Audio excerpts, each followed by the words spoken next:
Whew, hey y'all, it's your girl Stephanie's This Wrestling Color Podcast right here on YouTube. Make sure you thumbs up the video.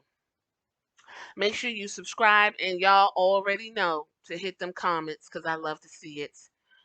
We're going to dive into Rose to the Top. This is episode 3 and 4. Listen, the last one I just put episode 1. I didn't realize that it's 30-minute episodes, and they just show an hour of 2 episodes. So we're going to be talking about episode 3 and episode 4 of Roads to the Top, season 1. Now I'm gonna be real honest with you. After SmackDown, I be tired. And then I've been trying to get through Rampage, and it's really nothing for me on Rampage. It's cute though, but I like women's wrestling, and I'm not really getting anything from women's wrestling right now. And that's a whole nother conversation to be had because I don't know what the fuck is going on with the women's wrestling scene outside of Impact. But then Impact don't even have no black women prominently situated anywhere in their roster. So that's a whole nother issue going on there too. But we here to talk about Rose to the Top, so let's dive into it. The episode 3 is called Off the Rails. And Cody and Brandy are making arrangements for Double or Nothing. And so Cody has this big mega bus called the Nightmare Express. And if I didn't know who Cody Rhodes was, I would think that was like a bus full of Klansmen. Like if the Klansmen was super active like they used to do, instead of riding horses, they would be riding this bus. Because that's what it looked like. It looked like a big bus full of yokels. But that's his bus, and he went ahead and got that shit situated for Brandy so they could take this trip because Brandy is adamant that she wants to continue to work through her pregnancy until the baby pops out her vagina on the bus or in the toilet. At the rate she going, she don't give a fuck where the kid come from, which is it's bizarre to me. But okay, everybody isn't um naturally maternal until the kid comes. I guess I don't know. So with that being said, they didn't have the bed on the bus. She was very upset about this. Um, I don't know if they ended up getting the bed. That was not talked about. So whatever. Viewers, we got to meet viewers got to meet um QT Marshall is ever present. We got to see Cody's training facility, the Nightmare Factory. It is akin to the performance center of WWE. Listen, I'm gonna have to this is the only way to explain this because it literally mirrors WWE. So the Nightmare Factory is also a natural cranking out of talent. They learn with Cody and then they go over with Cody. Ricky Starks, remember his neck was broke. He's still floating around the Nightmare Factory because he has to continue to be involved even though he can't wrestle. Then there's this guy named Preston Vance who has a big wide ass.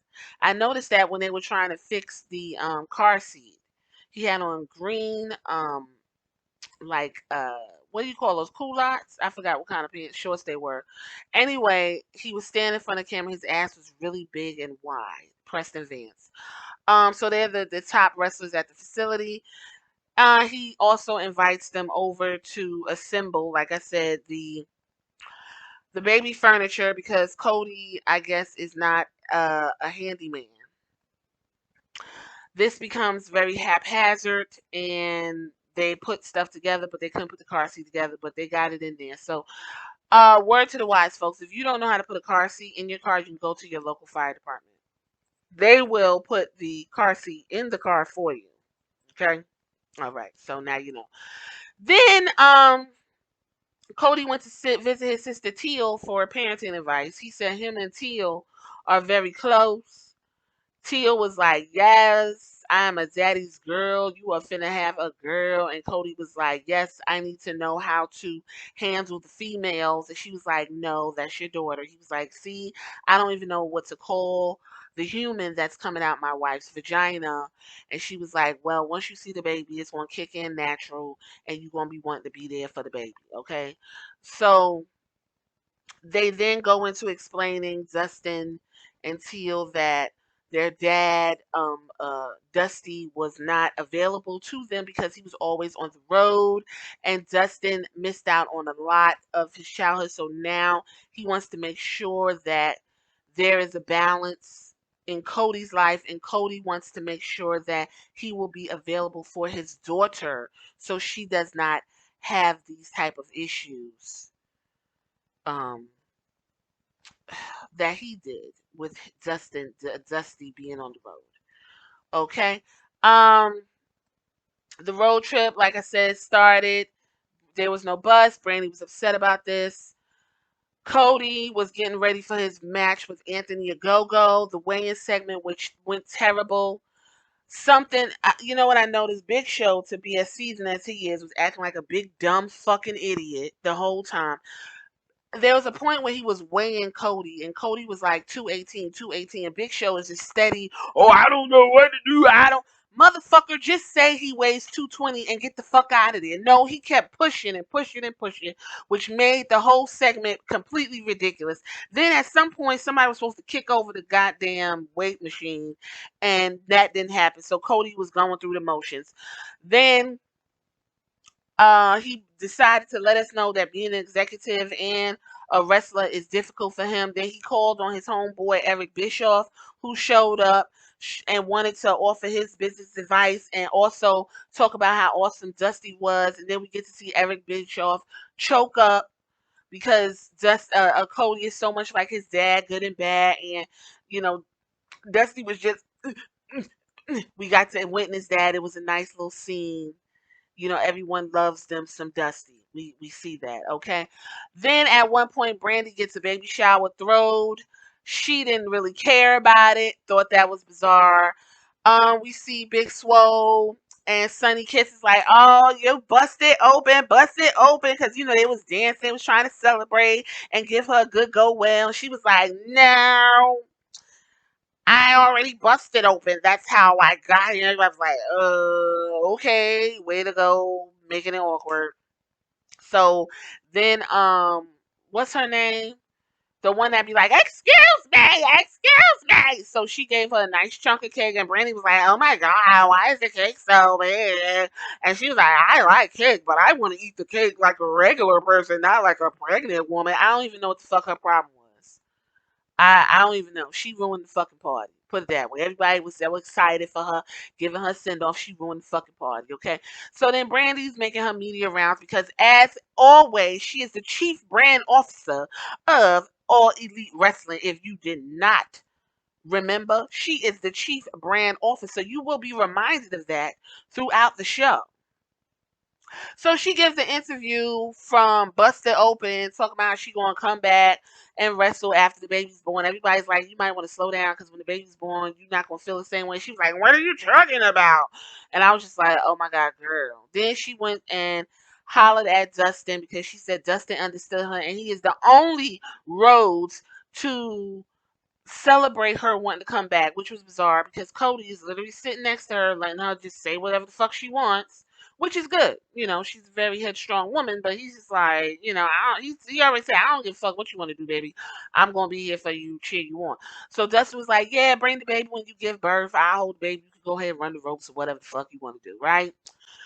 Then at one point, Cody meets up with the doctor. It's the pay-per-view time. He's talking about his hips is out of line, his ass hurt, he got rotated discs, his brains fried, whoop de whoop de whoop. They have the match. We already know Double or Nothing was a success. Y'all seen it. I'm not paying $50 for a motherfucking pay-per-view. This is not 1996. I ain't got to do it no more, okay? Boom. So Cody said, as a professional wrestler, you are supposed to wrestle in pain but not injured. Okay, so there we go. We got a new look in wrestling. This makes Brandy nervous because Cody said Ogogo was very green, so he had to do most of the work. And Brandy was like, oh my God, I don't want you to get hurt. He was like, everything's going to be fine, boo. Calm down. And Brandy feels like he is stressing himself a little too thin. And that is episode 3. We are now heading into episode 4. I think that was it. I think that was both episode 3 and 4. Yes, it was. It was. Yes, it was. Okay, so One thing that popped out to me is Brandy was sitting in front of some legalese. I think it was AEW's lawyer, AEW, some of the execs, and she was going on and on and on about how she wants to work. She was like, I, I'm a worker, and women who like their job, they understand that you want to come back to work. So AEW wants to let everyone know that they offer 4 months of maternity leave. She said, well, I don't think I'm going to take all of that. These three women are looking at her like she's fucking stupid. She's just like, I want to get back in the ring. I want to wrestle. I. She said, wrestling is a place where it's, if you're not there, everyone forgets you. And I just feel, she just feels like complete shit that she can't be in this. And the baby just ruined everything. And oh my God, I can't wait for this baby to come out. Boop, boop, boop. This is what she's giving everybody. Like, this is what she's giving off. I'm gonna say this: Rose to the Top would have just been better off with just Cody, because this is not doing Brandy any favors. Um, I see Jay Cargill plays a prominent role in this, but everything is so disjointed. When Jay talks, it seems like she's just thrown in there to remind you that she's on the show, and it's just like, I don't know why she's even there. So I don't know. Brandy is adamant that she will be coming back, and you motherfuckers is going to like it whether or not she is there or not. I think it's very interesting. She wants to remind y'all that she's a chief brand officer. I have yet to see what Brandy does. She wants to remind y'all that she wants to wrestle, and she is a wrestler. And girl, you got a baby. You need to focus on that for at least 6 months of the child's life. But then the last episode, she said she gonna get a wet nurse. So I don't even know. A night nurse or some bullshit she said. And the grandmother was like, girl, what is going on here with this bullshit? We are here. We can take care of the child. Like, I don't even know what you're doing. So there's that. And that's all I got from episodes 3 and 4 of Roads to the Top. Y'all tell me what y'all think. I'm going to tell y'all right now, this is very hard for me to watch. I had to watch it on a rerun. You see it Sunday, like it came on fucking Friday night. Like it's very dry programming. I'm not looking for cat fights and stuff, but y'all gonna have to step it up. Y'all gonna have to step it up. Like give me something else I can feel. I don't even know what's going on. It's very just. I'm working hard, and I'm working, and I am, and I am here for everyone, and it's just like, I'm gonna need something else. I'm gonna need something else to happen. I'm gonna need something else. I know Sandra showed Cody his jacket, and she put some personal touches in there, which is very thoughtful of Sandra. Sandra is the wrestling what do you call those people that seamstress to the stars. She makes clothes for everyone. Her clothes are fabulous. She has a needle thumb like no other. So, because his outfit is very intricate, she did a very good job. She did just what she wanted. So, yeah, that's it. Tell me what y'all think in the comments. Hit me up. Let me know what y'all think. Like I said, I'm tired. I got some Chinese chicken about to eat. Just talking about this show is just like, all right, y'all.